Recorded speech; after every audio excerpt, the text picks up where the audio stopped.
Bonjour, bienvenue dans la série sur l'énergie du vide. Alors, continuons sur la relativité générale. Il y a pas mal de choses à dire parce que il y a pas mal de choses à comprendre pour voir tous les éléments dont on aura besoin pour la suite.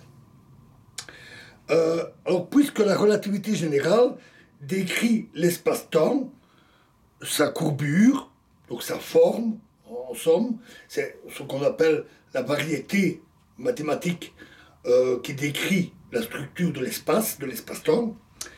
Dans sa globalité, elle décrit en fait l'univers. L'espace-temps complet, c'est tout l'univers, c'est toute chose. Et il devient possible de formuler des modèles de l'univers et de son évolution.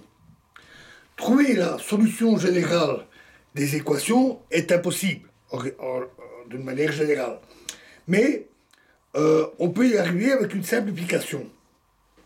Cette simplification, c'est le principe cosmologique. Alors l'observation de l'univers montre qu'à grande échelle, au-delà de quelques dizaines de millions d'années-lumière au moins, donc à assez grande échelle, pas au niveau détail, mais à grande échelle, l'univers est le même partout. On trouve des galaxies partout, et des galaxies semblables, et dans un volume donné, très grand, on trouve toujours à peu près le même nombre de galaxies. Cela conduit au principe cosmologique qui dit que, toujours à grande échelle, l'univers est homogène et isotrope. Homogène, même densité de galaxies partout, et isotrope, c'est-à-dire le même dans toutes les directions. Avec ce principe, les calculs sont plus simples, et on peut alors calculer la géométrie de l'univers, c'est-à-dire ce qu'on appelle sa métrique. Nous en avions parlé.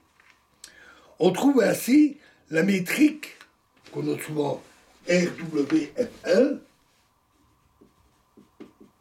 Robertson, Walker, Friedman, Lemaître, ces 4 noms, parce qu'en fait, elle a été découverte 3 fois indépendamment, presque en même temps, par Robertson et Walker, par Friedman et par Lemaître.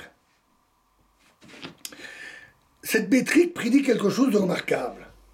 L'univers doit être en expansion ou en contraction. C'est-à-dire que, à grande échelle, les galaxies doivent s'éloigner les unes des autres. Leur vitesse de récession, la vitesse d'éloignement, doit être proportionnelle à la distance. En fait, on montre facilement que c'est une nécessité avec le principe cosmologique. C'est-à-dire que la vitesse d'éloignement, de récession des galaxies, V, c'est H, une constante, fois la distance entre 2 galaxies. Et H, la constante, est appelée constante de Hubble. La solution donnée par ces métriques dépend d'un paramètre qui est d'ailleurs lié à la densité moyenne de matière dans l'univers. Notons ce paramètre lambda. Et ce paramètre peut avoir les valeurs moins 1, 0 ou 1. On peut alors tracer un graphique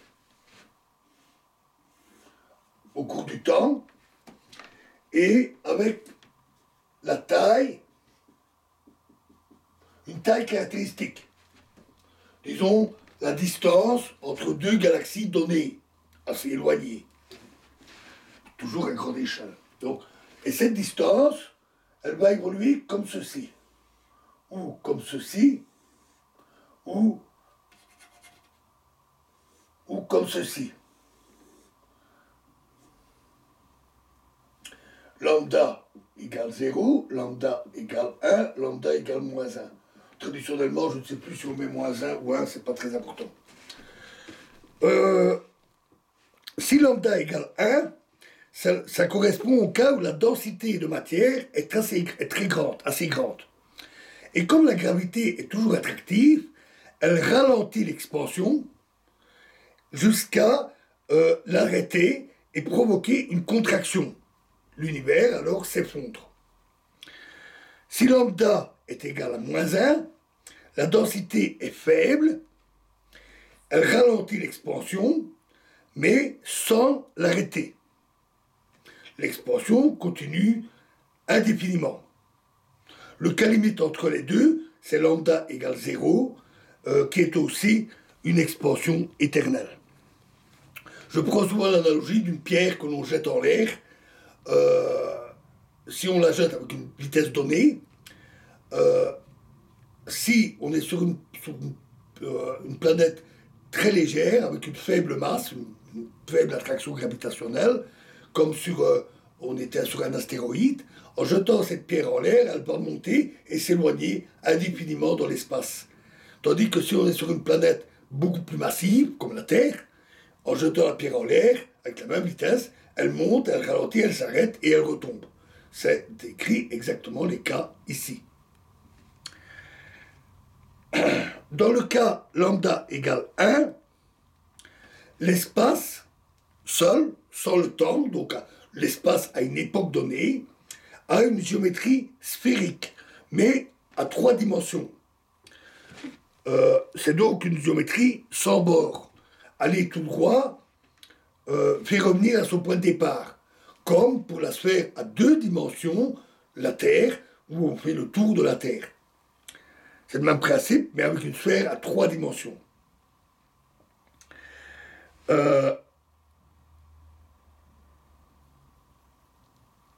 Et donc, cet univers a une taille finie, qui est le tour de l'univers. Mais cette taille peut être énorme. Ça pourrait être des centaines de milliards d'années-lumière.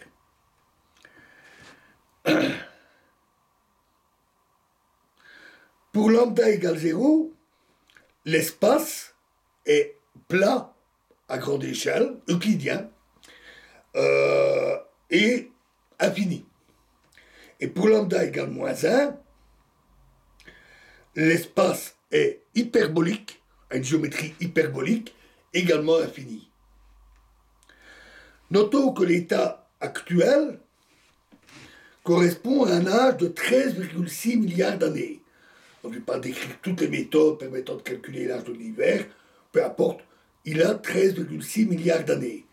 Et cela correspond à un point ici.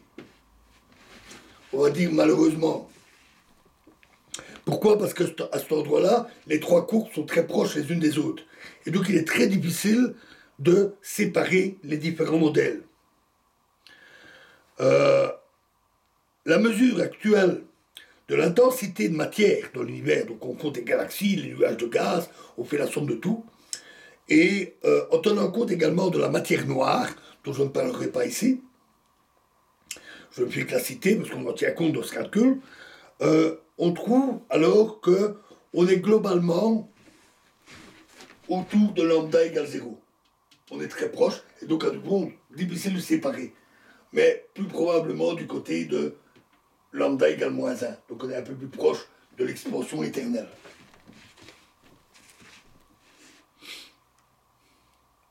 Surtout à cause de l'accélération d'expansion dont nous parlerons plus tard. Et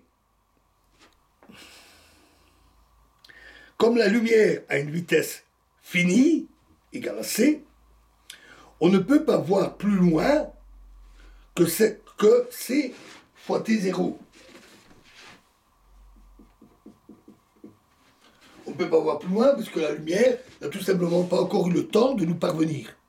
On ne peut donc pas voir plus loin que 13,6 milliards d'années-lumière. C'est la distance maximale qu'on peut observer et c'est donc appelé l'univers observable.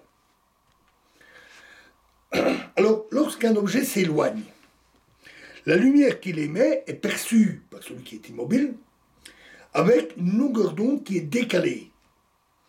Pour un objet qui s'éloigne, on parle d'un décalage vers le rouge, lorsqu'il s'approche, un décalage vers le bleu. Ce phénomène est en fait purement ondulatoire.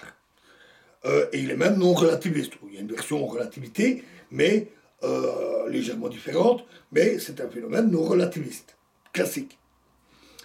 Et il s'appelle l'effet Doppler. Il a été découvert au XIXe siècle. Il peut s'entendre avec le son. par exemple le son d'une sirène émise par une ambulance ou un véhicule de pompiers. Selon que le véhicule s'approche ou s'éloigne, le son est différent. Quand il s'approche, c'est plus aigu, quand il s'éloigne, c'est plus grave. On entend aussi ça très bien sur les autoroutes. Quand on est sur une aire de repos, bien au calme, on entend les voitures qui défilent sur l'autoroute.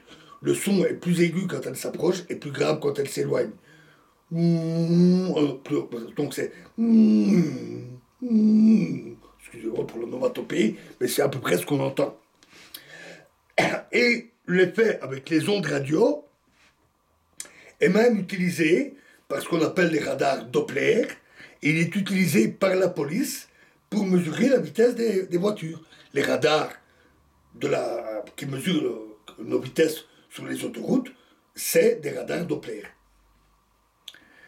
Donc le signal radio se reflète sur le véhicule et la mesure de l'effet Doppler permet de dire il roule à telle vitesse. Comme les galaxies s'éloignent avec une vitesse V égale HD, cela signifie qu'on doit avoir aussi un tel décalage vers le rouge de leur lumière. Et ce d'autant plus qu'elles sont loin. Puisque plus elles sont loin, plus elles vont vite. Et cela offre en plus un moyen très simple de connaître les distances des galaxies. Vous avez une galaxie, vous mesurez ce décalage vers le rouge dans sa lumière, et donc vous avez sa distance, à condition d'avoir mesuré la constante de Hubble après, on y reviendra.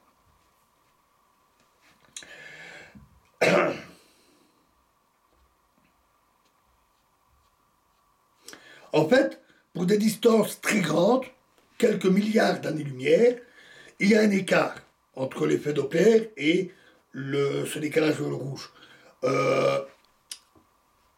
Ceci est dû au fait que, à strictement parler, ce n'est pas un effet Doppler. C'est un effet d'expansion de la métrique, de la géométrie de l'espace-temps qui gonfle.